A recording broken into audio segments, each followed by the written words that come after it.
Good morning, children. How are you doing today? Ready for another politics class? I'm sure you are. So, what have you done?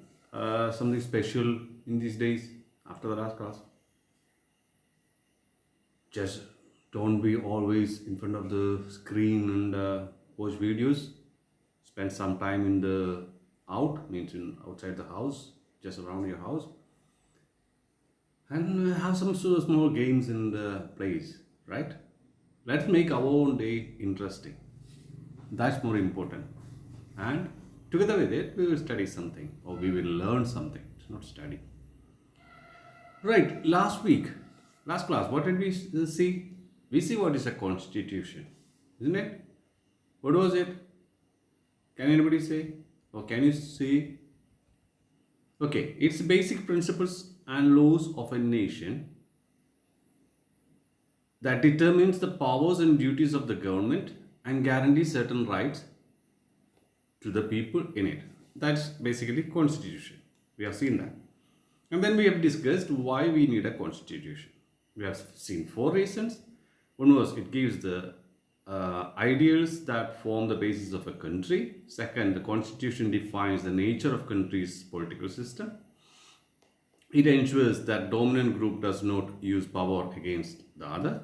And constitution saves us from ourselves, from our possible wrong decisions. So these are four reasons why we need a constitution. I hope you are preparing your notes and you are understanding it, learning it, right? Now, let us move from there. We said in second clause that it defines the country's political system. So, political system is plus or minus the government. So, first let us see how many types or major types of governments. Do you know what are the different types of governments? I know you have heard many of them. Okay, let us see them again, a few of them, just to give you an idea. First one, when we speak about it, is monarchy. What is a monarchy? Monarchy is a form of government with a monarch at the head, or the rule by a king, a monarch. That's monarchy. He decides what happens. Oh, last week we were speaking of football, isn't it? Yeah. Imagine that one guy is coming with a ball to play football.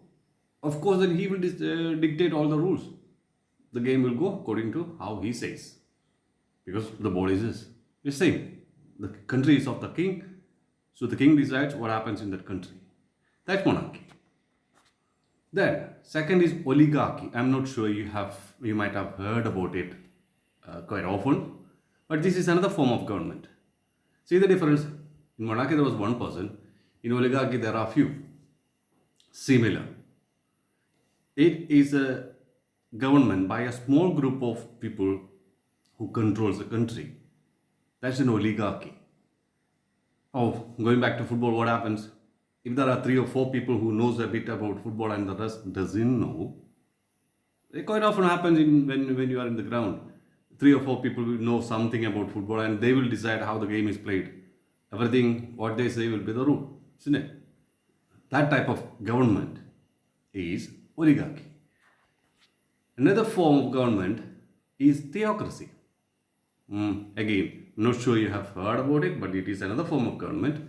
We do have them around the world.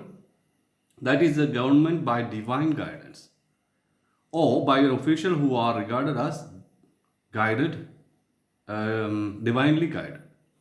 That means it should be a religious person. It's like God have sent somebody to rule a country, or somebody is ruling the country on behalf of the God. So some of the theocratic nations like Iran or Saudi Arabia, or it is more a theocracy than dictatorship or monarchy.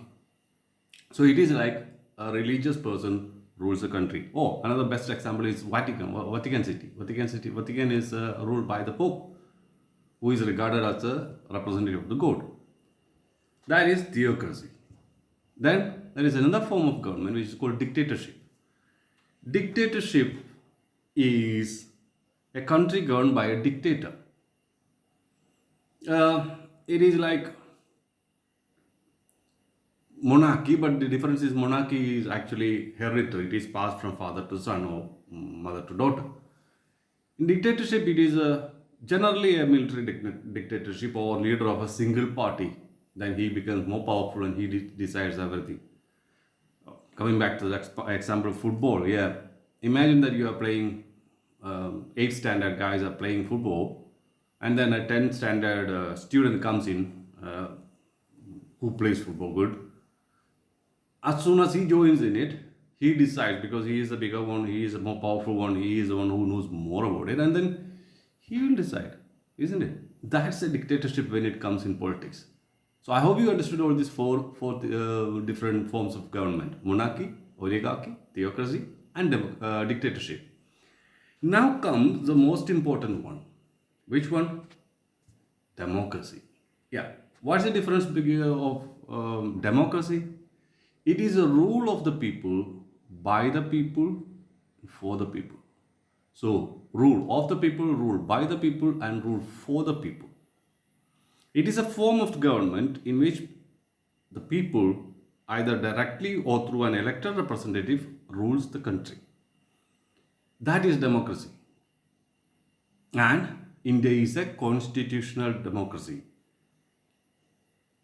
Democracy is a rule by the people, rule of the people, by the people, and for the people. But when it comes to constitutional democracy, the difference is it is controlled by the constitution. Understood? It's like you elect a captain to guide your team for football and appoint a referee, and you're going to play football, but you are playing according to the written rules of FIFA, isn't it? Then it is a proper football game. Everybody has got a say in it, and there's referee to control it. That is a democracy in politics. So in politics, when you say about constitutional democracy, it is a government by the elected representative of the government of the people, guided by a constitution. That is what we have in India. Okay, let us see the features of it in the next slide.